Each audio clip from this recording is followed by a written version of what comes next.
तैयार हो जाइए मंगलमय मंगलवार के लिए, जहां आज दुनिया भर के बाजारों से और हमारे अपने हैं बेहद दमदार संकेत। तो कल के शानदार उछाल के बाद आज कुछ नई ऊंचाइयों पर और कुछ बड़े लेवल के पार पहुंचने की तैयारी निफ्टी की भी और बैंक निफ्टी की भी। दमदार शुरुआत के बाद क्या, यह है क्वेश्चन मार्क। इसका मिलेगा जवाब। मौके कहां हैं बताएंगे आपको। तो करते हैं शुरुआत शेयर बाजार लाइव की। नमस्कार, स्वागत है आप सबका। मैं हूं अनिल सिंघवी और नमस्कार, मैं हूं दीपांशु भंडारी। और अनिल जी, आपने एक इंटरेस्टिंग एनालॉजी यूज करी, तेजी वाला test match, supercharge test match. तो इसी टेस्ट मैच को खेलने के लिए क्या स्ट्रैटेजी होनी चाहिए, इस पर आपकी राय जानना चाहूंगा। पर बताएं सर, आज के ट्रिगर्स क्या कह रहे हैं? बिल्कुल, ट्रिगर्स आज दीप दमदार हैं। एसजीएक्स निफ्टी बेहद मजबूती के साथ शुरुआत करने के संकेत देता। 15,100 के बेहद करीब। अमेरिकी बाजारों में भले ही सुस्ती रही हो, अमेरिकी बाजार 55 अंक नीचे बंद हुए हैं डाउ पर, और नेस्डेक भी लगभग 50 अंक नीचे बंद हुआ। लेकिन इसका हमें अंदाजा था। हमारे बाजारों के बंद होने के वक्त अमेरिकी बाजारों में इसी तरह की हल्की फुल्की सुस्ती थी, तो कोई ऐसा झटका लगाओ वैसा नहीं है। और इसके साथ साथ जितना गिरे नहीं अमेरिकी बाजार, उससे कहीं ज्यादा मजबूती और तेजी आपको डाउ फ्यूचर से आती हुई दिख रही। तो नेट अमेरिकी बाजारों में तेजी का माहौल। भारतीय एयरटेल ने बेहद खराब नतीजे पेश किए। देखते हैं आज स्टॉक किस तरह से रिएक्शन देता है। आज टाटा मोटर्स के साथ 4 और वायदा कारोबार की कंपनियों के नतीजों पर रहेगी नजर। कोरोना के घटते मामले एक राहत का संकेत। अब 2.5 लाख के करीब ये मामले पहुंचते हुए दिख रहे। गिरावट का ट्रेंड बरकरार, लगातार दूसरे दिन 3 लाख से कम मामले। तो ये हैं वो सारे संकेत जिनके दम पर आज मंगलवार सुबह सुबह बाजारों को एक्शन दिखाना है अपना। बिल्कुल सर, तो एक्शन तो भरपूर है बाजारों में। और इसी एक्शन के बारे में जानना चाहूंगा सर, लंबे समय बाद एसजीएक्स निफ्टी भी 15,000 के ऊपर ट्रेड कर रहा है। आज पूरे आसार है कि निफ्टी भी ये लेवल क्रॉस करेगा। किस तरह से ये तेजी बनती हुई दिख रही है सर? कल तो थोड़ा समझ में आया था कि ग्लोबल क्यूज में अच्छा उछाल था, बट आज के किस तरह के फैक्टर्स देख रहे हैं जो इस तेजी को सपोर्ट करते हुए आपको दिख रहे हैं? जाहिर सी बात है दीप कि आप कुछ बड़े लेवल के पार निकलने की कोशिश करें तो सिर्फ एक फैक्टर का काम नहीं होगा, एक से कहीं ज्यादा होंगे। और सबसे बड़ा और अहम फैक्टर है कोरोना के घटते हुए मामलों का। दूसरा बड़ा और अहम फैक्टर है ग्लोबल मार्केट्स की मजबूती का। तीसरा बड़ा और अहम फैक्टर है बाजार के तकनीकी तौर पर मजबूत होने का। 14,900 के ऊपर की क्लोजिंग 5 दिनों में दूसरी बार बाजार ने अटेम्प्ट किए। और चौथा एक बड़ा फैक्टर है अब भी बाजार में बेहद शॉर्ट्स हैं, शॉर्ट कवरिंग का। और पांचवा बड़ा फैक्टर है दमदार नतीजों का। मिड कैप कंपनियों के नतीजे देखिए, दंग रह जाएंगे। दांतों तले उंगली दबा देंगे कि क्या ऐसे भी रिजल्ट्स आ सकते हैं जो इस तिमाही के आते हुए दिख रहे हैं। ऐसे में जब मूड माहौल सब आपके लिए ठीक है और एक और तेजी के ट्रिगर्स को पूरा करने के लिए दमदार मॉनसून की उम्मीद, तो ये 6 ट्रिगर ऐसे हैं जो बाजार में तेजी का जोश भरते हुए दिख रहे हैं। इन्हीं के दम पर बाजार को आगे बढ़ना है। तो हम एक एक करके इन ट्रिगर्स को विस्तार से बातचीत भी करेंगे। नतीजों का, मॉनसून का ट्रिगर कमोबेश हमें अंदाजा है कि बेहतर रहने वाला है, लेकिन उसके अलावा बाकी ट्रिगर्स जो है वो बाजार के फेवर में आते हुए दिख रहे हैं। और डीप वहीं से आपको इतना दमदार उछाल एसजीएक्स निफ्टी में आता हुआ नजर आ रहा है। आप देख सकते हैं दुनिया भर के बाजारों में सबसे ज्यादा मजबूती अगर दिख रही है तो वो शायद एसजीएक्स निफ्टी में सिंगापुर में नजर आ रही है। जी दीप। बिल्कुल सर, और सिंगापुर वाले भी अब तैयार हो रहे हैं एक दमदार तेजी के लिए। तो आपने जो 6 फैक्टर्स ये बताए सर, ये 6 अहम ट्रिगर्स बताए, इनमें सबसे ज्यादा फोकस किधर रहेगा? जो सबसे बड़ा इनमें से ट्रिगर कौन सा निकल कर आता है आपकी अंडरस्टैंडिंग में सर? दीप, सबसे बड़ा ट्रिगर है कोरोना के घटते हुए मामलों का। और मैं आपको थोड़ा सा फ्लैशबैक में ले जाना चाहता हूं, जब इस बात का डिस्कशन बड़े जोरों पर चल रहा था हमारे साथ भी और पूरे देश भर में भी कि 4 लाख से ज्यादा कोरोना के मामले और बाजार गिरने का नाम नहीं ले रहा। मैं आपको सिर्फ याद दिलाऊं कि जब 4,16,000 के आसपास के जो सबसे हाईएस्ट मामले आए थे, उस वक्त निफ्टी 14,800 14,900 के आसपास ट्रेड करता हुआ दिख रहा था। और लोगों को आश्चर्य यही था कि क्या कुछ होगा। और उसके बाद जो करेक्शन आया 14,200 14,400 की रेंज में जब पहुंचे, तो हम एक ही बात कर रहे थे कि जरूरी नहीं कि कोरोना के मामले बॉटम कर दें उसके बाद बाजार बढ़े। बाजार को अगर जिस दिन पहला संकेत ये मिला कि कोरोना के मामले टॉप आउट होते हुए दिख रहे हैं, बाजार उसी दिन से तेजी की वो रफ्तार पकड़ेगा कि आप देखते रह जाएंगे, आपके हाथ में कुछ भी नहीं आएगा। और ये बात हम लगातार 14,200 से 14,400 की रेंज में आपको बताते हुए नजर आए कि, और वही होता हुआ दिख रहा है। दीप देखिए, 2 दिनों से 3 लाख से नीचे का मामला और बाजारों का रिएक्शन, तो एक एब्सोल्युटली सबसे बड़ा तेजी का कारण, जो मूड बदलने का कारण बन रहा है, वो यही बन रहा है। और इसकी शुरुआत मुंबई से हुई। मुंबई के आंकड़े कंट्रोल में आते हुए दिखे, अब महाराष्ट्र में आंकड़े कंट्रोल में आते हुए दिख रहे हैं, दिल्ली में सिचुएशन काफी बेहतर होती हुई दिख रही है आंकड़ों के लिहाज से। और जाहिर सी बात है कि फिर धीरे धीरे आप पूरे देश में इस तरह की ट्रेंड बनते हुए देखेंगे। तो आंकड़े 2.5 लाख 3 लाख केसेस अभी भी हर रोज नए आ रहे हैं। कोई खुश होने की या लापरवाह होने की, बेपरवाह होने की बात नहीं है, लेकिन बाजार आगे देखता है। बाजार की टेंडेंसी ये है, करेक्शन देगा, पहले देगा कुछ खराब होने के पहले, और तेजी बनाएगा तो बहुत सब कुछ अच्छा हो जाए उससे पहले। तो पिछले 2 दिनों में, कल और आज और पिछले हफ्ते से जो हल्की रिकवरी हमने निचले स्तरों से देखी है, वो इसी के दम पर दिखी कि बाजार को ये भरोसा है कि हम 4,16,000 के आसपास का जो आंकड़ा देख चुके हैं कोरोना में, वो पीक बन चुका है। अब जल्दबाजी में, और भगवान न करे कि थर्ड वेव आए, तो थर्ड वेव आने के पहले हम उन आंकड़ों की तरफ अब आगे नहीं बढ़ेंगे। ये समझ जो पिछले दिनों में लोगों में डेवलप हुई सावधान रहने की, और जो कुछ प्रयास हुए मेडिकल फैसिलिटीज और बढ़ाने के लिए आज से, उसको देखते हुए काबू में आने के जो संकेत आते हुए दिख रहे हैं। हालांकि अब भी शहरों के बाहर निकले तो सिचुएशन काफी कम खराब है और इतनी आसान और इतनी अच्छी है नहीं। लेकिन बात यह है कि अगर आप कोरोना को और बाजार को एकदम 1-on-1 कोरिलेशन पर देखेंगे तो आप बाजार में कुछ भी नहीं कर पाएंगे, क्योंकि वहां से आपका मूड माहौल बहुत खराब रहेगा। लेकिन बात यही कि बाजार हमेशा फ्यूचर की सोचता है, आगे की देखता है, और बाजार को आगे ये देखकर ये समझ में आ रहा है कि 2 हफ्ते 4 हफ्ते के बाद शायद सिचुएशन जिस तरह से मुंबई दिल्ली में काबू में आती हुई दिख रही, वैसी सिचुएशन देश के दूसरे भागों में भी आती दिखेगी, और उसी से बड़ी तेजी बनती दिख रही है। तो कोरोना का पहला संकेत कि कंट्रोल में आने की शुरुआत होती दिख रही है, और बाजार के लिए भागने का पहला संकेत तेजी होने की शुरुआत 15,000 पार। बिल्कुल परफेक्ट कोरिलेशन है। और आज की तेजी, कल की तेजी, इसके पीछे सबसे बड़ा कारण दीप कोरोना का ये कंट्रोल में आने का पहला संकेत बाजार के लिए। जी दीप।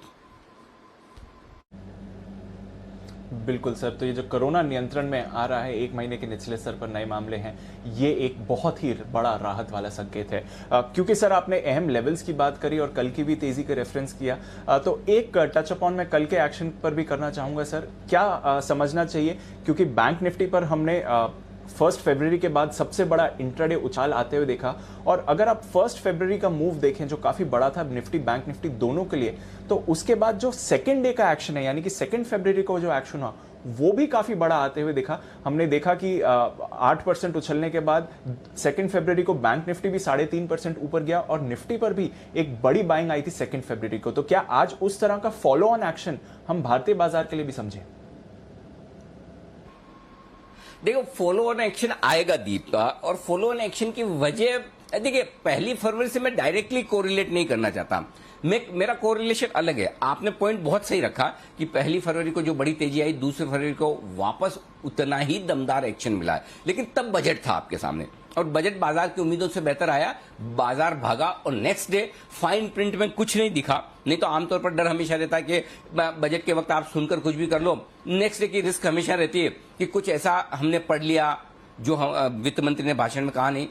और इस बार पहली बार ऐसा हुआ कि जो उन्होंने कहा वही फाइन प्रिंट में था, अलग से कुछ ऐसा झटका लगने वाला नहीं आया, तो दूसरे दिन भी भागा। तो उस दिन भागने के अपने रीजन थे। शायद कोई और दिन होता तो मैं इस कोरिलेशन को परफेक्टली आज ले जाता, लेकिन मेरे पास कोरिलेशन की दूसरी वजह दीप, और वो दूसरी वजह ये कि लगातार 2 दिन 3 लाख से कम आंकड़े, फिर कल के आंकड़े जो आए वो आज फिर आंकड़े आपके लिए कम हैं, तो परसों से के मुकाबले में कल के आंकड़े कम है। तो मेरे लिए तो कोरोना काबू में आना या आंकड़ों का कम होना या इनके काबू में आने के संकेत मिलना ही काफी है। तो 2 दिनों के बड़े मुंह के लिए तैयार है। और मैं फिर कह रहा हूं दीप, जिससे हमने शुरुआत की, ये न 2020 है, न वनडे मैच है, ये टेस्ट मैच है। और आज सिर्फ आप एक चीज की प्रार्थना करें, सिर्फ 15,050 के ऊपर की क्लोजिंग चाहिए।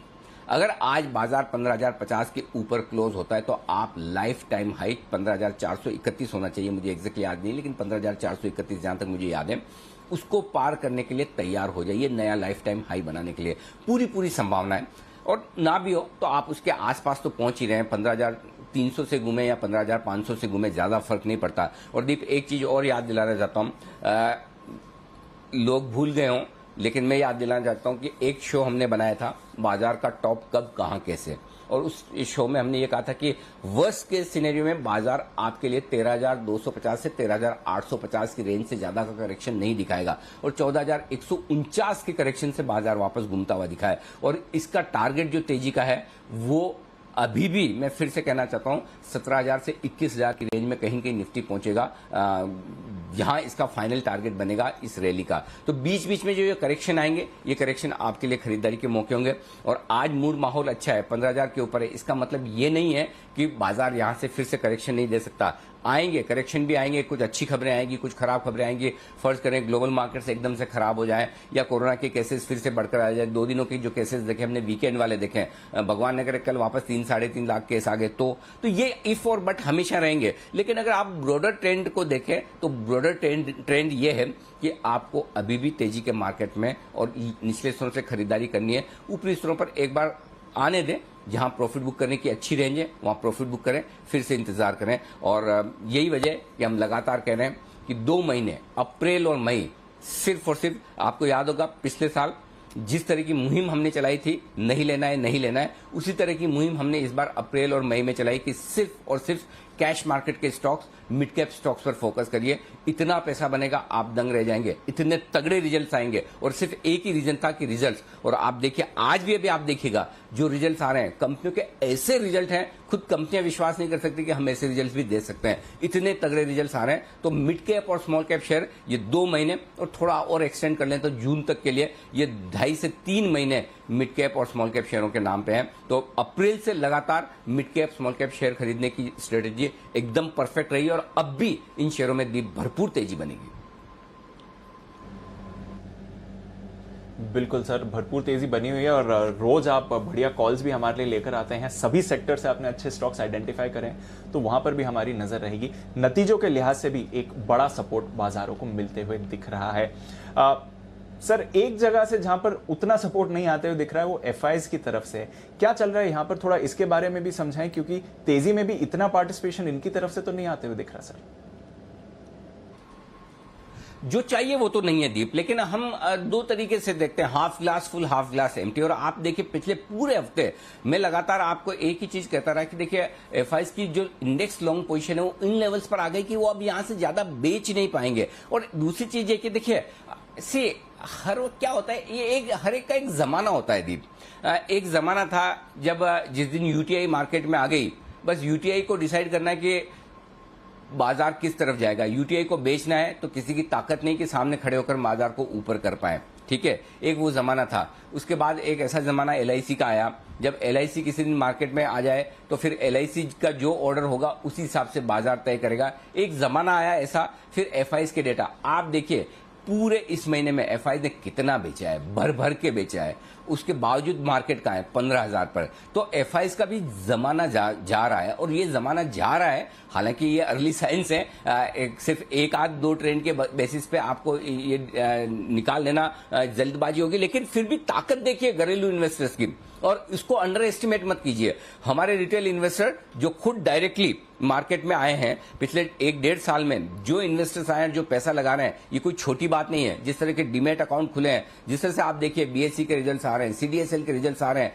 अमेजिंग है। इसका मतलब यह कि रिटेल पार्टिसिपेशन, रिटेल भी अपने आप में एक ताकत है। आप में हमारे रिटेल इन्वेस्टर्स 25-50-100 शेयर खरीदें, हो सकता है हमारी ताकत ना हो, लेकिन कम्युनिटिवली अगर सारे मिलकर कोई एक स्टॉक खरीदते हैं और अगर वो मिलकर पैसा लगाते हैं तो एक मिलकर जो ताकत बनती है वो ताकत आपको दिख रही, पहली चीज। दूसरी चीज, डायरेक्टली ना भी खरीदें, इनडायरेक्टली फिर से आप देखिए अप्रैल के महीने में फ्लोज आने लगे हैं म्यूचुअल फंड में, तो म्यूचुअल फंड में जो फिर से पैसा आते हुए दिख रहा है वो हमारी ताकत दिखा रहा है। तो कहीं न कहीं एफआईज के दमदार तरीके से बेचने के बावजूद बाजार उतने खराब हुए नहीं है, और ये चीज एफआईज को भी समझ में आ रही है। और ये जो चीज समझ में आ रही है, ये दूसरा बड़ा कारण है कि मैं एफआईज के कमजोर डेटा के बावजूद लगातार बाजार पर पिछले हफ्ते से बुलिश हूं, क्योंकि एक लिमिट से ज्यादा नहीं बेच सकते, आपको कहीं न कहीं रुकना पड़ेगा। या तो आपका मूड ऐसा है कि भाई वापस से मार्च 2020 आ रहा है और सब कुछ खराब हो जाएगा और सब कुछ ऐसा हो जाएगा, तब तो फिर आपका निफ्टी यहां होना भी नहीं चाहिए 14,800-900 पर,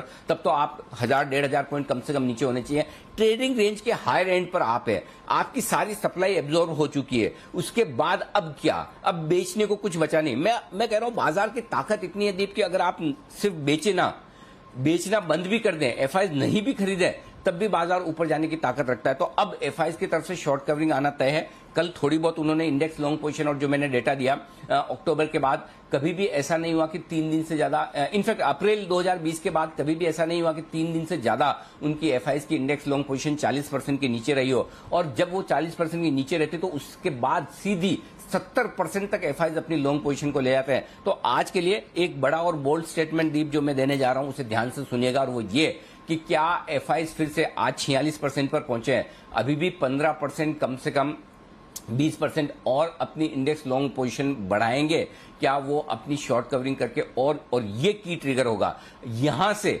15,500 अगर बाजार को जाना है, तो अब यहां से आगे के बैटन की जिम्मेदारी एफआईज की तरफ से, उनकी शॉर्ट कवरिंग पहले आएगी, फिर फ्रेश खरीदारी आएगी। और आमतौर पर अभी कल के कैश मार्केट के आंकड़े देखकर आप ये सोचेंगे कहीं ऐसा तो नहीं कि ट्रेडर खरीद कर गलती कर रहे हैं। 2250 करोड़ का एफआईज ने कैश में फिर से बिकवाली की है, ये आपका सोचना सही है, लेकिन इसके साथ नीचे 2 आंकड़ों को और देखिए, और वो है 886 करोड़ के इंडेक्स की खरीदारी और 1057 करोड़ की स्टॉक फ्यूचर्स की खरीदारी। एफआईज कैश मार्केट में अपना मूड बदलने से पहले वायदा कारोबार में अपना मूड बदलते हैं। अगर वो शॉर्ट करना शुरू करते हैं, बेचना शुरू करते हैं, तो भी लिक्विड वायदा कारोबार में पहले बिकवाली होती है, और अगर शॉर्ट कवरिंग और खरीदारी आती है तो वो भी आपकी वायदा कारोबार में पहले आती हुई दिखती है। तो कल पहला संकेत एफआईज ने दिया कि अब हमें शॉर्ट काटने पड़ेंगे, और नेचुरली आप लिख के रखिए 15,050 के ऊपर अगर आज आप टिक गए तो और शॉर्ट कवरिंग आती दिखेगी। तो आज मेरे लिए ओपनिंग इंपॉर्टेंट नहीं है कि हम 100 पॉइंट ऊपर खुलते हैं, 150 ऊपर खुलते हैं, 200 ऊपर खुलते हैं या कहां जाते हैं। मेरे लिए इंपॉर्टेंट ये है मुझे क्लोजिंग 15,050 के ऊपर की चाहिए, सिंपल, और बाकी फिर एफआईज की शॉर्ट कवरिंग और फ्रेश खरीदारी अपना काम कर देगी। जी दीप। ओके, तो 15,050 ये एक मैजिक फिगर आ गया है, इसके ऊपर की क्लोजिंग चाहिए, और ढेरों फैक्टर्स हैं जैसे कि अनिल जी ने बताया जो बाजार की तेजी को सपोर्ट कर सकते हैं आने वाले समय में। तो आइए सर, आने वाले समय के लिए अच्छा एक्शन हो रहा है बाजार का, पर आज का एक्शन भी थोड़ा समझाएं। आज के लिए संकेतों की रीडिंग क्या है?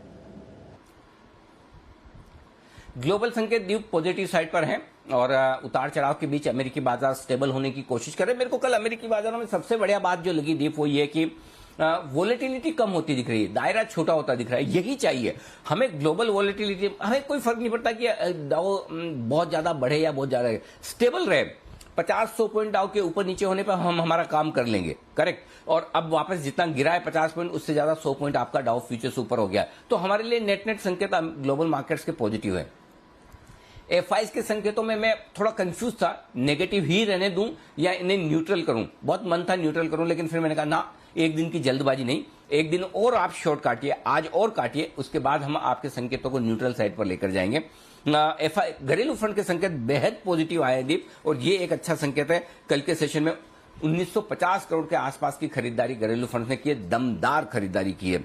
वायदा कारोबार के संकेत जरूर थोड़े से एक नॉच नीचे आए, कल पॉजिटिव थे, और आपको मैंने कल ही कहा था 1:11 का put call ratio, short covering आना तय है। 40% की लॉन्ग पर बैठे हुए एफआईज 42% पे, और पुट कॉल रेशियो 1.11, और कल शॉर्ट कवरिंग ने अपना कमाल दिखाया, आज भी दिखाएगी।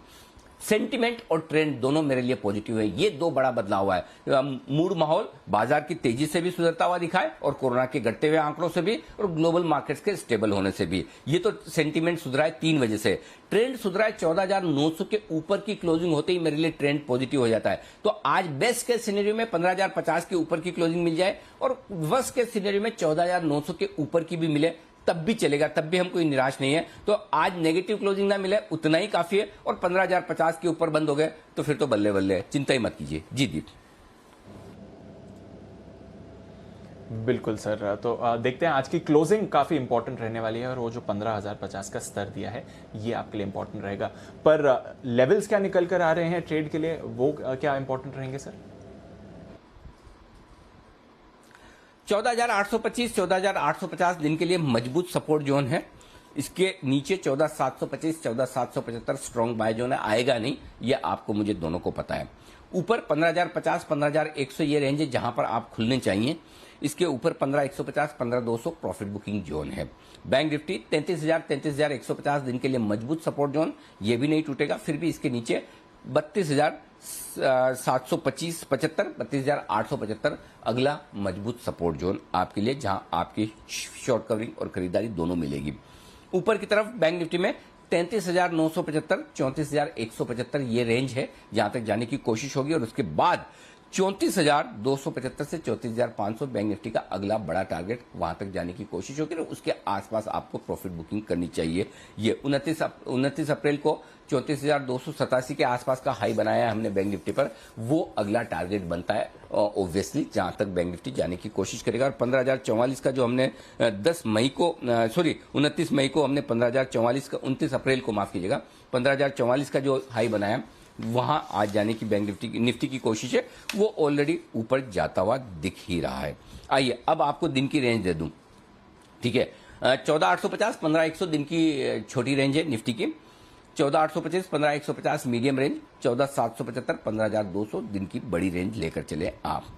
अब आइए बैंक निफ्टी 33,150 33,975 दिन की छोटी रेंज है, 33,000 34,275 दिन की मीडियम रेंज, 32,875 और 34,425 ये दिन की बड़ी रेंज के तौर पर लेकर चले आप। ये है दीप आपके लिए सारे लेवल्स और रेंज। बिल्कुल, तो इंपॉर्टेंट लेवल्स हैं आज के लिए। देखते हैं किस तरह का बाजार मूवमेंट आपको दिखा सकता है।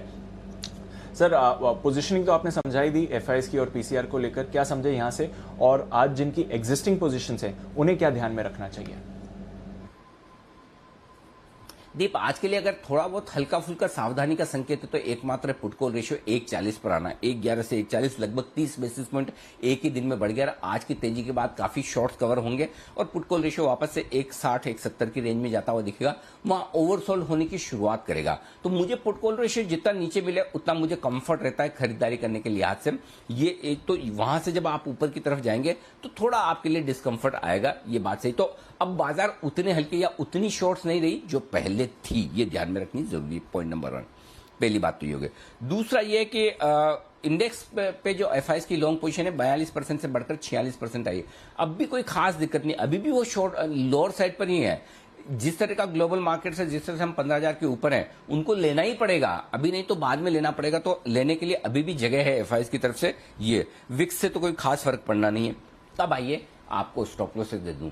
लॉन्ग पोजीशन है 14,800 का स्टॉप लॉस रखिए, इंट्राडे भी और क्लोजिंग बेसिस पर भी। और बैंक निफ्टी पर आपका स्टॉप लॉस होगा, इंट्राडे का छोटा दे रहा हूं 33,150 का, क्लोजिंग बेसिस पर 32,800 का थोड़ा दूर का आएगा, वो आपके लिए ज्यादा ठीक रहेगा। शॉर्ट पोजीशन पर आपके लिए 15,050 ये है आपके लिए स्टॉप लॉस का लेवल इंट्राडे और क्लोजिंग बेसिस पर। और बैंक निफ्टी पर 33,800 ये है आपके लिए इंट्राडे और क्लोजिंग बेसिस पर स्टॉप लॉस, ये आपके लिए आता हुआ। ये सारे स्टॉप लॉसेस को मेंटेन कीजिए। बिल्कुल, तो ये है आपके लिए मौजूदा पोजीशंस पर लेवल्स जहां पर नजर रखनी है। नई पोजीशंस के लिए क्या सलाह दे रहे हैं सर? नई पोजीशन के लिए खरीदारी करें 14,800 के स्टॉप लॉस के साथ, 15,050 15,100 15,150 और 15,200 ये सारे टारगेट्स हैं निफ्टी पर आपके लिए खरीदारी करने के लिए। आज से अगर आप बेचना चाहते हैं तो 15,150 15,200 की रेंज में एक चांस ले सकते हैं, लेना भी चाहिए, कोई दिक्कत नहीं। 15,100 के ऊपर से सोचिए कि कितना बढ़ सकते हैं, क्या है क्या नहीं।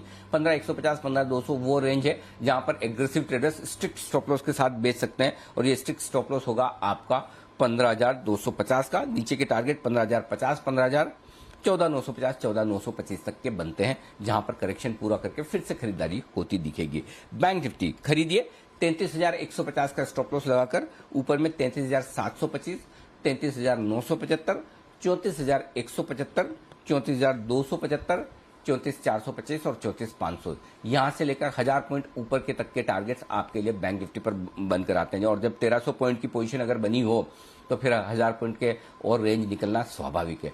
अब बैंक निफ्टी शॉर्ट करने का जहां तक सवाल है, करना चाहिए जितना 34,500 के नजदीक आप बेच पाए उतना सेफ है।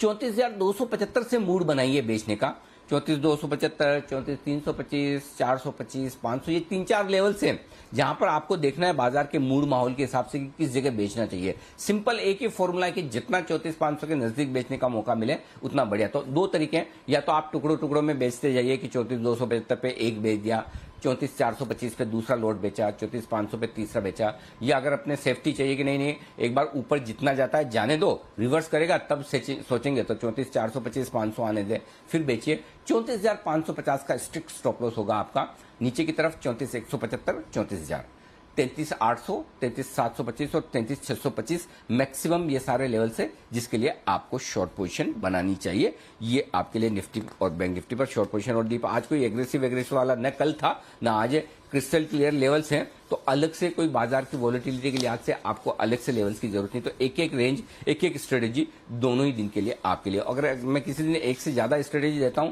तो इसलिए देता हूं कि बाजार के का एक्चुअल मूवमेंट उतार चढ़ाव भरा हो सकता है, ताकि आप उसके लिए तैयार हैं। और जब बाजार का मूवमेंट उतना उतार चढ़ाव भरा नहीं हो और आपके लिए लेवल्स क्रिस्टल क्लियर हो, तो फिर एक एक सिंपल स्ट्रेटेजी आती है जिसको फॉलो करें। जी जी दी बिल्कुल सर, तो बढ़िया स्ट्रैटेजी है आज के लिए और क्लियर लेवल्स निकल कर आ रहे हैं जहां पर आपको रखनी है नजर। बैन लिस्ट सर एटलीस्ट कल कोई बदलाव नहीं हुआ, बट 6 के 6 स्टॉक्स बैन में बने हुए हैं। SAIL, Sun TV, PNB, Canara bank, BHEL और साथ ही कैडिला हेल्थ केयर। फंड्स का डेटा भी सर थोड़ा आपने समझाया, कितना इंपॉर्टेंट रहेगा आज के एक्शन के लिए, और साथ ही वायदा कारोबार से कौन से इंपॉर्टेंट लेवल्स हैं सर?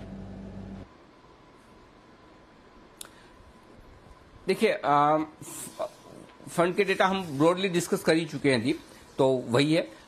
और वायदा कारोबार के डेटा में 14,700 पर हाईएस्ट ओपन इंटरेस्ट है, चूंकि वो बहुत दूर हो जाएगा। अब आपके लिए 14,800, इसीलिए मैंने क्लोजिंग बेसिस पर स्टॉप लॉस 14,800 का दिया, क्योंकि वहां पर कल पुट में 20 लाख शेयर जुड़े हैं, कुल मिलाकर 28 लाख शेयर है। तो अब आपके लिए 14,800 बेस बन गया, बड़ा स्ट्रॉन्ग बेस बन गया, इसलिए आपके लिए 14,800 सबसे इंपॉर्टेंट है। अब ऊपर क्या इंपॉर्टेंट है? ऊपर इंपॉर्टेंट है 15,000। 15,000 पर हाईएस्ट ओपन इंटरेस्ट है 35 लाख शेयर का। दीप मजे की बात देखिए, 15,000 पर वीकली सीरीज जो परसों एक्सपायर होनी है, इसमें हाईएस्ट ओपन इंटरेस्ट है कॉल्स में, और 15,000 पर ही मंथली सीरीज जो अभी वक्त है मई के अंत में एक्सपायर होगी, वहां पर भी हाईएस्ट ओपन इंटरेस्ट है। अब आप देखिए वीकली और मंथली दोनों ही सीरीज जहां पर हाईएस्ट ओपन इंटरेस्ट एक लेवल पर है, बड़ा लेवल है 15,000 साइकोलॉजिकली। एक 14,000 और 15,000, आप एकदम से 1,000 पॉइंट ऊपर की रेंज वाला थॉट प्रोसेस आपकी बदलती है। दोनों जगह वहीं पर हाईएस्ट ओपन इंटरेस्ट, और अगर समझिए आज आप उसको पार करके टिक जाते हैं, खुलेंगे तो उसके ऊपर। इसीलिए मैं बार बार कह रहा हूं, ये तीसरी बार कह रहा हूं कि 15,050 के ऊपर क्लोजिंग होते ही न सिर्फ वीकली एक्सपायरी वाली शॉर्ट कवरिंग आएगी, मंथली एक्सपायरी वाले कॉल राइटर्स है वो भी बैकफुट पर और वो भी शॉर्ट कवरिंग शुरू करेंगे। देखिए बात को समझिए कि दो तरह से शॉर्ट कवरिंग आ सकती है, क्योंकि ये एक बड़ा साइकोलॉजिकल लेवल है। दोनों जगह वीकली और मंथली पर हाईएस्ट ओपन इंटरेस्ट है 15,000 के कॉल्स पर, इसलिए जो शॉर्ट कवरिंग का फोर्स होगा वो आराम से 15,200 और फिर उसके बाद 15,400 तक निफ्टी को ले जाने की कोशिश कर सकता है। ये ध्यान रखिए। इसलिए 15,050 के ऊपर की आज की क्लोजिंग बेहद शानदार होगी, और नहीं तो 14,900 के ऊपर भी हम क्लोज होकर मेंटेन कर रहे हैं, तब भी हम ट्रेंड ऊपर की तरफ है। ये सिंपल ध्यान में रखिए। तो ऊपर की तरफ आपके लिए जैसे ही आप 15,000 पार करके खुलेंगे, फिर आपके लिए बेस्ट 14,950 15,000 का हो गया, ऊपर 15,150 15,200 तक की रेंज ये निफ्टी के डेटा से निकल कर आती है। बैंक निफ्टी आइए, 33,500 के आसपास हम बंद हुए हैं, उसके ऊपर ही खुलेंगे नेचुरली। 9 लाख शेयर 33,500 के कॉल पर हैं, ये शॉर्ट हो जाएंगे। 34,000 पर छोटा ओपन इंटरेस्ट है 7 लाख शेयरों का, और हो सकता है आप 34,000 के आसपास पहुंचकर इसे पार करने की कोशिश करें। तो बैंक निफ्टी में भले ही शॉर्ट्स बहुत ज्यादा नहीं है, लेकिन सपोर्ट अच्छा है बैंक निफ्टी में, और मुझे लगता है कि 33,500 पार होने के बाद की शॉर्ट कवरिंग थोड़ी खरीदारी 34,000 तक ले जाएगी, और एक बार 34,000 पार किया तो और शॉर्ट कवरिंग आने की संभावनाएं बनेगी। तो ये है आपके लिए निफ्टी और बैंक निफ्टी के डेटा। जी दीप। बिल्कुल, तो क्लियर लेवल्स निकल कर आ रहे हैं और शॉर्ट कवरिंग भी आपको और इंटेंसिफाई होते हुए दिख सकती है। बढ़िया एक्शन आज के ट्रेड में आते हुए दिखेगा। इस एक्शन में ढेरों स्टॉक्स पर भी करना है फोकस, तो आइए आपको आज के खबरों वाले शेयर्स और ब्रोकरेजेस क्या कह रही हैं ये बता देते हैं। हमारे साथ मानसी, कुशल, देवांशी और साथ ही आशीष तैयार है। मानसी, गुड मॉर्निंग, बताएं आज के ट्रेड के लिए इंपॉर्टेंट ट्रिगर्स क्या हैं? बिल्कुल Deepanshu, good morning. Cash space की कई कंपनियां हैं जिसके नंबर्स पर फोकस है, जैसे Astral, Ujjivan small finance bank, Route Mobile, Jyoti laboratories, Jindal stainless, Hisar. इन तमाम कंपनियां और भी कई सारी कैश की कंपनियां हैं जिस पर आज नजर रहेगी। इसके अलावा टाटा मोटर्स फंड जुटाने को लेकर उसके प्रस्ताव पर एक बोर्ड बैठक होगी जिसमें पूंजी जुटाने पर फैसला लिया जाएगा। साथ ही टोरेंट फार्मा भी नतीजों के साथ फंड रेजिंग पर बोर्ड बैठक करेगा। आरती इंडस्ट्रीज पर नजर रखिए, नतीजे, बोनस शेयर और बोर्ड बैठक होगी जिसमें पूंजी जुटाने को लेकर भी फैसला होने की संभावना है। आज प्रधानमंत्री मोदी कोरोना पर 9 राज्यों के साथ बैठक करने जा रहे हैं और अनुमानित समय इस बैठक का आज सुबह 11 बजे का है, तो इस बैठक पर भी नजर है। और प्राइस बैंड रिवीजन वेंकीज में हुआ है 20% से 10% अब हो चुका है। ओके, तो ये है आपके लिए कुछ अहम ट्रिगर्स आज के लिए। कुशल, गुड मॉर्निंग, बताएं आपके पास कुछ पोस्ट मार्केट अर्निंग्स हैं, क्या क्या है वो?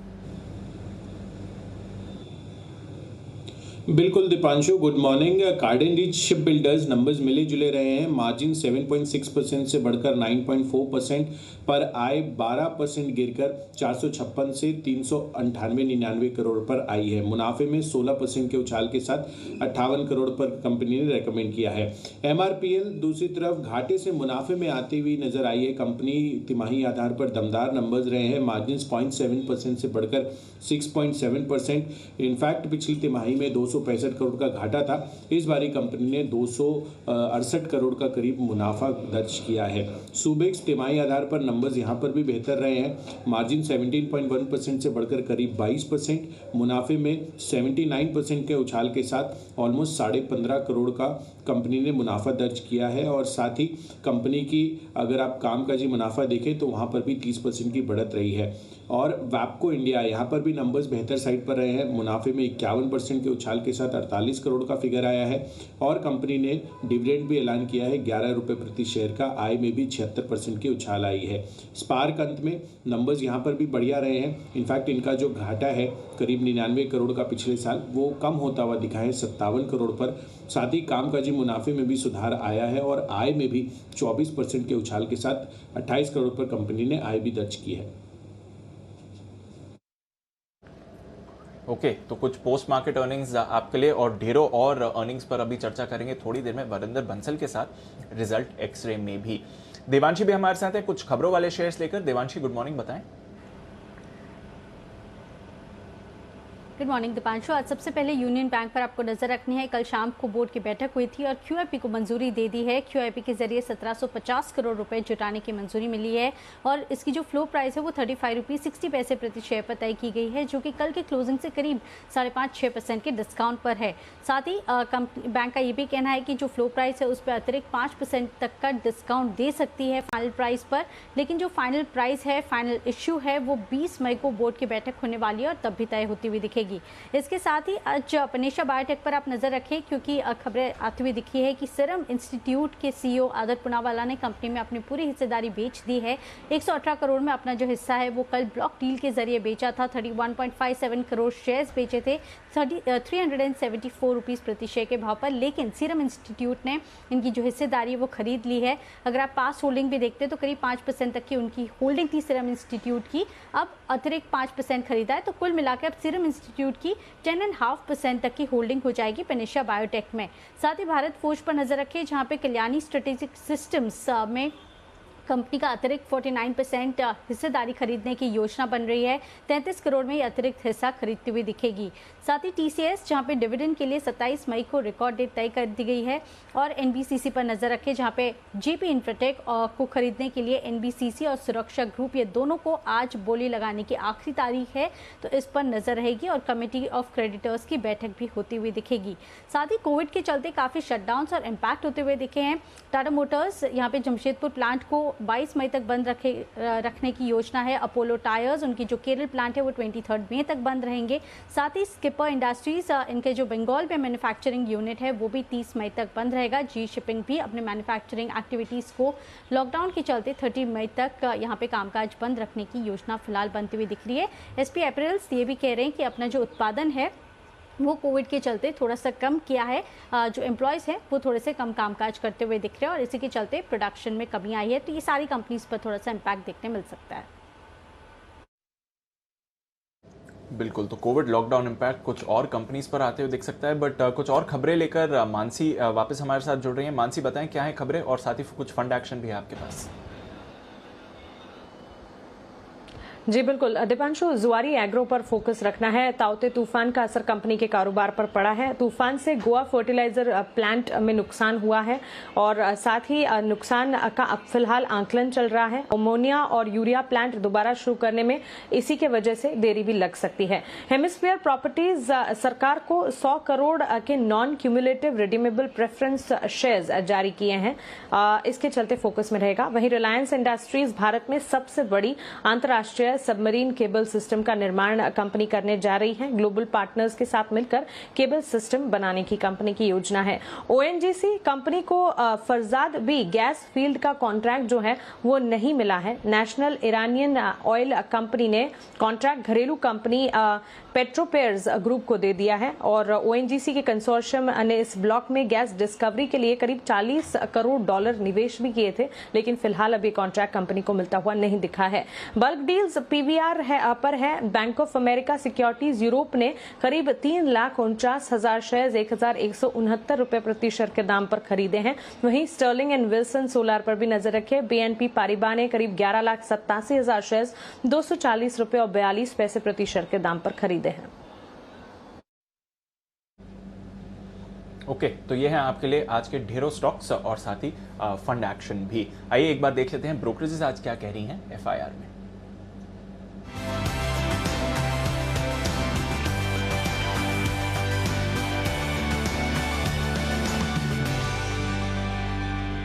गुड मॉर्निंग आशीष, बताएं कौन से हैं स्टॉक्स आज ब्रोकरेजेस की लिस्ट में। Good morning Deepanshu. सबसे पहले देखिए भारतीय एयरटेल, यहाँ पर नतीजे के बाद लगभग सभी ब्रोकरेज हाउस की पॉजिटिव रिपोर्ट्स से आती हुई देखिए सबने हाईलाइट यही करके कहा कि आपको ग्रोथ में थोड़ा सा धीमापन देखने को मिल रहा है, लेकिन अच्छी बात यह कि मार्केट शेयर कंपनी का लगातार बढ़ रहा है और कंपनी जो है जियो को बीट कर रही है हर पैमाने पर। अगर आप देखें तो सीएलए से खरीदारी की राय दे रहे, काफी ऊंचा लक्ष्य दिया 730 रुपए का।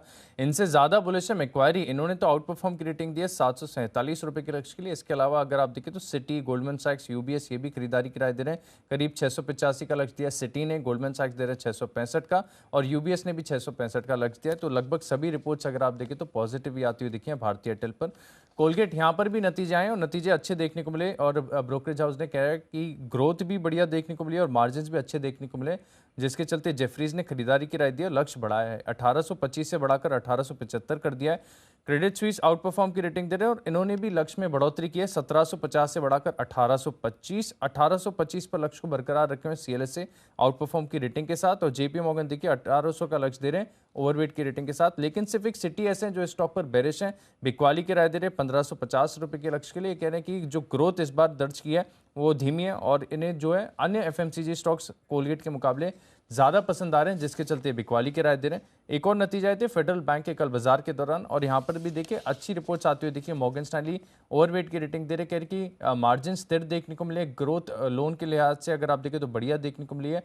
ऊंचा लक्ष्य दिया 81 के आसपास की क्लोजिंग है, 110 का लक्ष्य दे रहे हैं और सिटी भी देखिए स्टॉक पर बुलिश है, खरीदारी की राय को बरकरार रखे हैं 100 रुपए के लक्ष्य के लिए।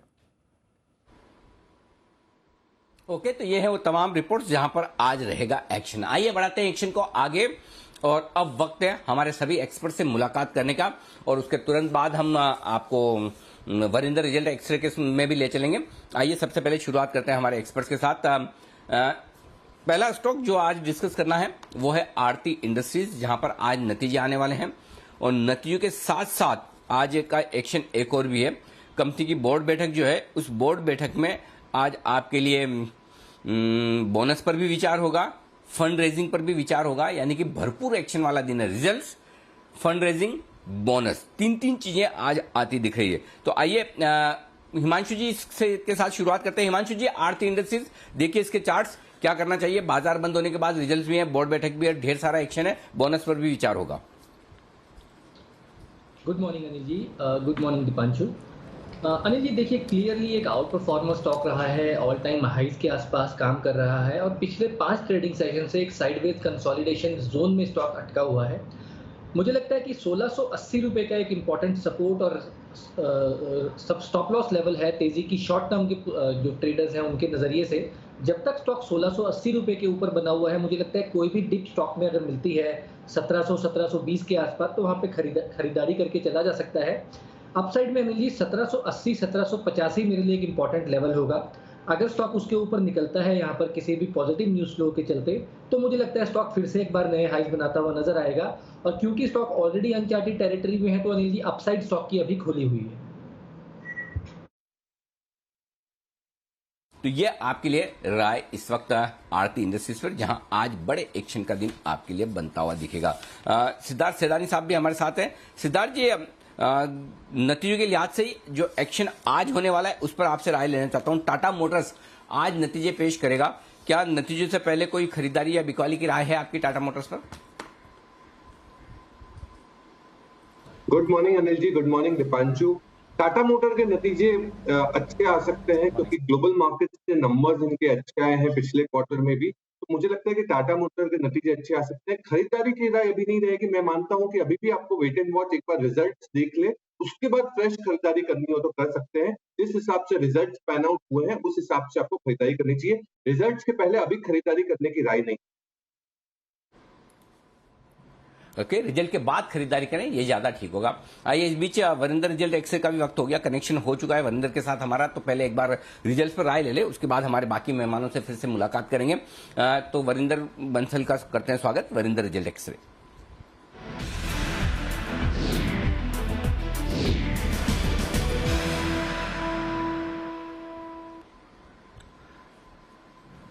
आइए, हमेशा की तरह जो सबसे बेहतरीन शानदार स्टैंड आउट रिजल्ट्स रहे उनके साथ करते हैं शुरुआत। Good morning Varinder. Good morning sir. Clearly fertilisers are doing very well और स्टैंड आउट में मेरे लिए ये जीएनएफसी के नंबर बहुत बहुत अच्छे आए थे आफ्टर चंबल फर्टिलाइजर्स। और इंपॉर्टेंट है सर कि ये साइजेबल कंपनीज है, छोटी कंपनीज नहीं है। 6,500 करोड़ के आसपास का इसका मार्केट कैप है। 9 टाइम पे ट्रेड करता है, 16% ROC है। सो कोई छोटा कंपनी नहीं है और वैल्यूएशन बहुत अट्रैक्टिव है। नंबर्स के हिसाब से आप देखें सर तो बेटा 470 करोड़ है। इवन क्वार्टर 360 करोड़ से बढ़ा है और YoY तो 160 करोड़ था। तो बहुत जबरदस्त नंबर्स आए हैं इस कंपनी के।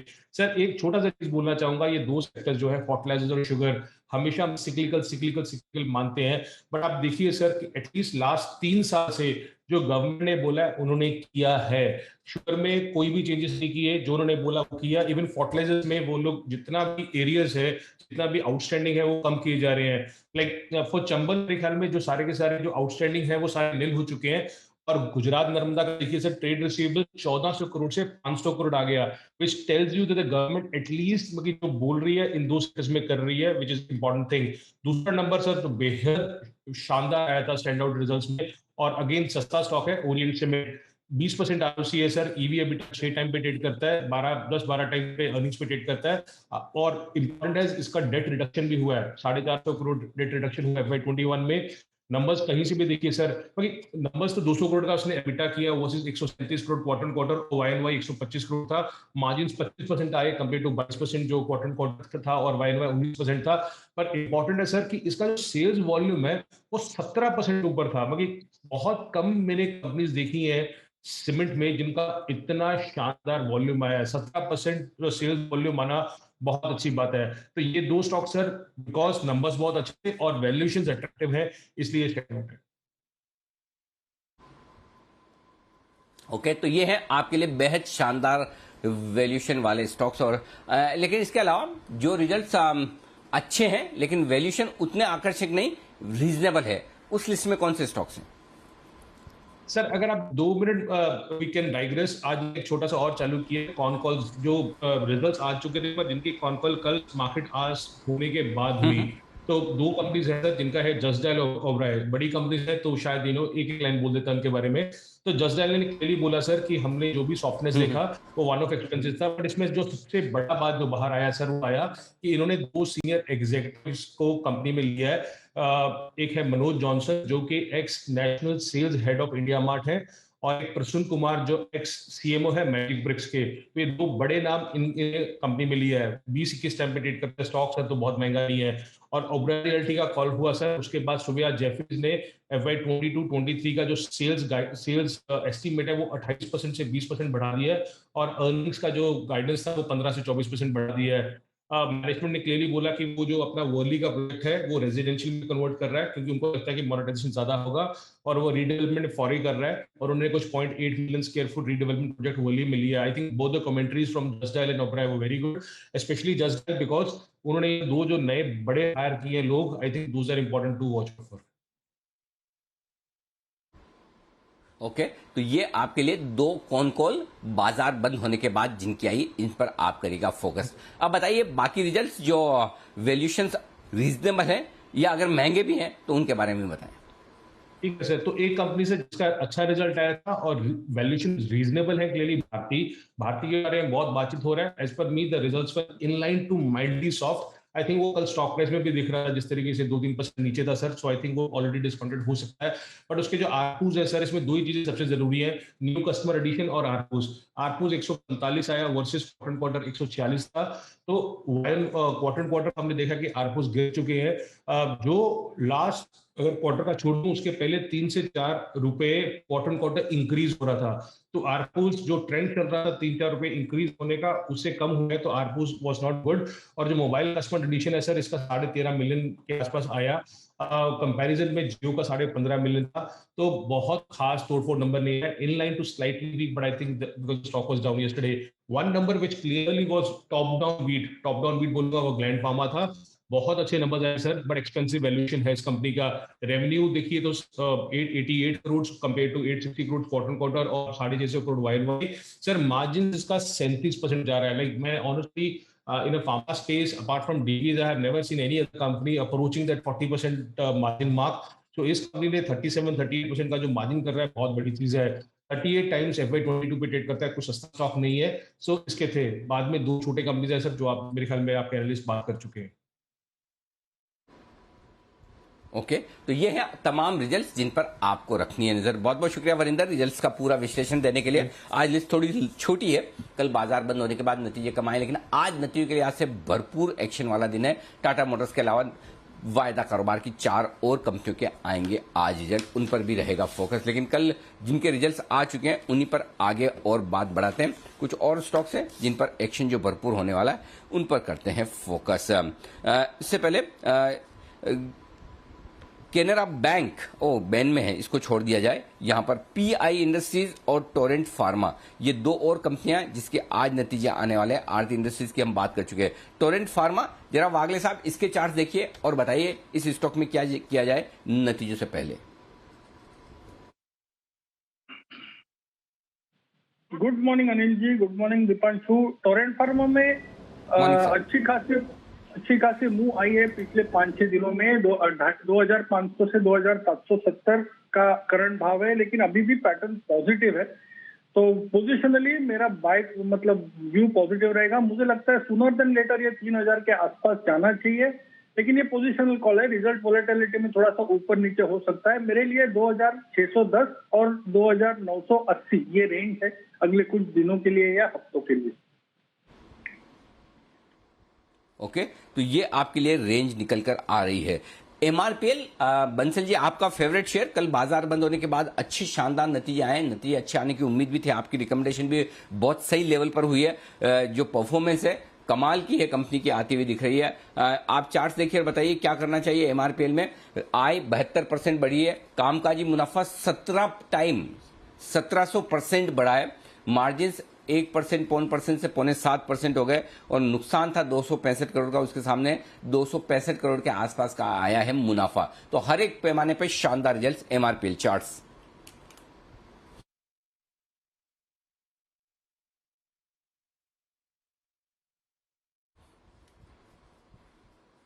बंसल जी आवाज पहुंच रही है आप तक? आप म्यूट है शायद।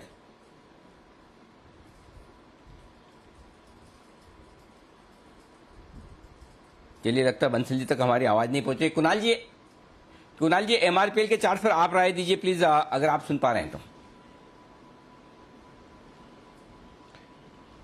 Good morning Anil ji, good morning Deepanshu. Anil ji देखिए, चार्ट बहुत जबरदस्त है। मैंने और राकेश जी ने पहले खरीदारी की राय दी है, बड़ा ब्रेकआउट चार्ट पर आया था उस समय, और अभी भी इसमें बहुत बड़ी तेजी की संभावना दिखती है। एक लंबी रेंज से स्टॉक बाहर निकल रहा है, तो अनिल जी 60 रुपए तक के टारगेट स्टॉक के लिए बनने चाहिए। 60 रुपीज तक का स्ट्रेट रन आपको स्टॉक में देखने को मिलेगा। तो मौजूदा स्तरों पर जिनकी पोजीशन है, एक स्टॉप लॉस रख लें 45 रुपए के आसपास, और 60 रुपए के लेवल्स के लिए होल्ड करने की हमारी राय। ओके, 60 रुपए तक के आसपास के लेवल्स मिलेंगे आपको, लेकिन 45 का लगाइएगा स्टॉप लॉस। एक और स्टॉक है किरण जी, आपको चार्ट्स देखने ओरिएंट सीमेंट के।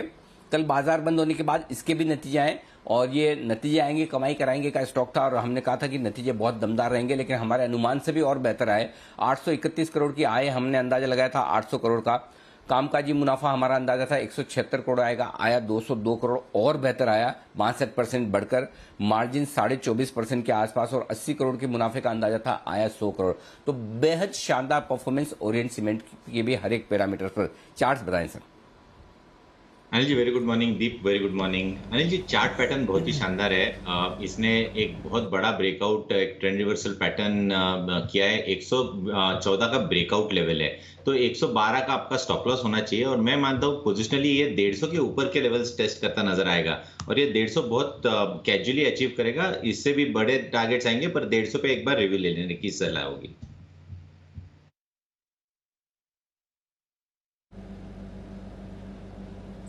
ओके, तो ये है आपके लिए ओरिएंट सीमेंट। नज़र रखिए, हमने नतीजे आएंगे कमाई कराएंगे में भी इसको हाईलाइट किया था आपके लिए, दमदार नतीजों की एक्सपेक्टेशन को लेकर।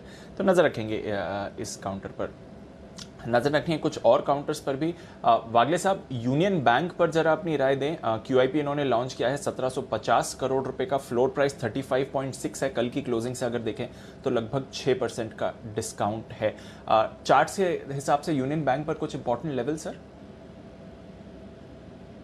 दीपांशु 3940 का 3950-40 का एक रेजिस्टेंस है जो पार करना थोड़ा सा मुझे मुश्किल लगता है। ये माहौल में जब बैंक अच्छे कर रहे थे, फिर भी यूनियन बैंक साइडवेज ही था, तो अगर ये 3950-40 के पार निकलता है, फिर मैं कहूंगा 44-45 तक की मूव होगी। अदरवाइज ये 37 और 40 के रेंज में साइडवेज होगा, ऐसा मेरा मानना है।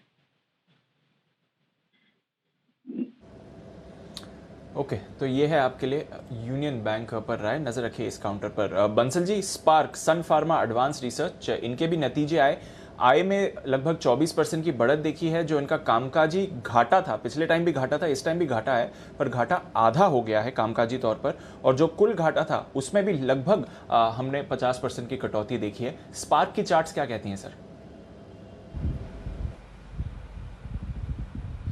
देखिए दीपांशु, स्पार्क के जो टेक्निकल चार्ट हैं वो एकदम बढ़िया चार्ट है। मल्टी ईयर ब्रेकआउट स्टॉक में देखने को मिल चुका है, तो किसी भी डिप में स्टॉक 215-217 के अराउंड आता है तो वो बेहतरीन स्तर है निवेश करने के लिए। नीचे में बाय डिक्लाइन वाला स्टॉक है, बड़े वाला ब्रेकआउट हुआ है, और इस ब्रेकआउट के जो नियर टर्म टारगेट बैठते हैं वो 300 प्लस के हैं।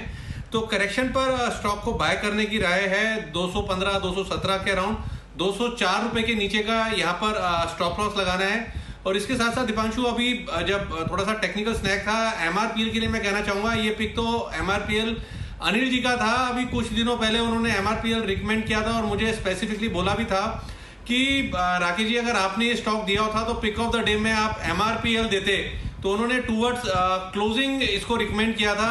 और अनिल जी, एक छोटा सा अपडेट भी है आपके लिए, किलर वाला अपडेट है अनिल जी। एक चीज जिसको मैंने और सुमित बगाड़िया जी ने रिकमेंड किया था बजट वाले दिन, और उस रिकमेंडेशन के बाद एक से ज्यादा बार अनिल जी ट्विटर पे नहीं, इसी चैनल पे हमारी ट्रोलिंग हुई थी। तो आप गेस कर सकते हैं वो क्या था जिसको मैंने और सुमित बगाड़िया जी ने बजट वाले दिन रिकमेंड किया था, और आज वो चर्चाओं पर है।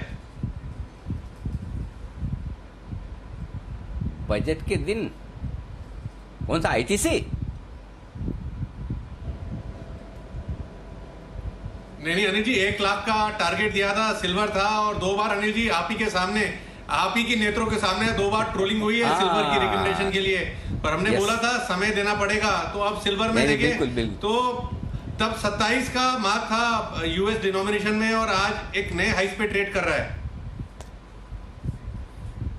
बिल्कुल बिल्कुल सिल्वर पर आप और दोनों ही सुमित जी बुलिश है। बिल्कुल सिल्वर नई ऊंचाइयों पर पहुंचा दिख रहा है। हमारे बंसल जी की चांदी चांदी है, चांदी बढ़े तो भी चांदी और चांदी ना बढ़े तब भी चांदी ही चांदी है।